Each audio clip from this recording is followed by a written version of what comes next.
ছাত্ৰীসকল মই এতিয়া তোমালোকক অনুশীলনী 15.1 সম্ভাৱ্যতা চেপ্টাৰৰ 19 নম্বৰৰ অংকটো মই কৰি দি আছো। ইয়াত দিয়া আছে এজন শিশুৰ এটা লুডুগুটি আছে যাৰ 6খন পিঠিৰ তলত দেখুৱাৰ দৰে আখৰ ওলাই A B C D E আৰু A। গুটিটো এবাৰ মাৰি পঠিওৱা হ'ল।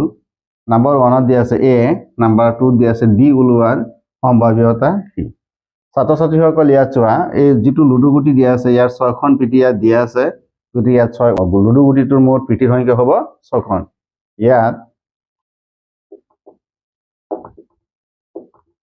লুডুগুটিটোৰ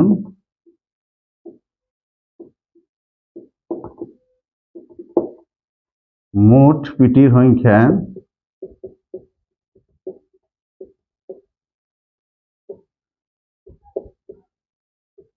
equal to 6খন। ইয়াত A আছে দুবাৰ, ইয়াত আছে আৰু ইয়াত আছে। ইয়াত নম্বৰ 1টো মই কৰি দি আছো।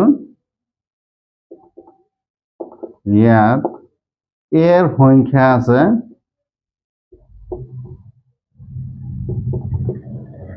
2, গতিকে A ওলোৱাৰ সম্ভাৱ্যতা হ'ব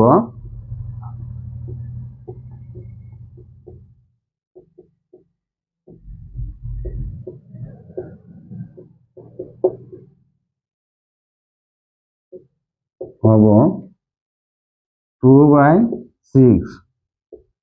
2 2 1 times 2 6 3 times 1/3 হ'ব। অৰ্থাৎ A ওলোৱাৰ সম্ভাৱ্যতা হ'ব 1/3। নাম্বাৰ 2 দিয়া আছে D ওলোৱাৰ সম্ভাৱ্যতা কি হ'ব এইটো উলিয়াই দেখুৱাই দিব লাগে। D ৰ সংখ্যা আছে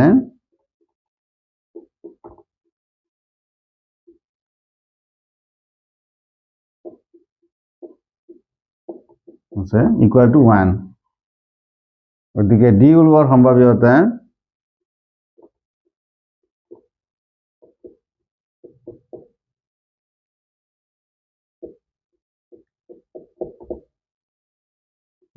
হ'ব 1/6।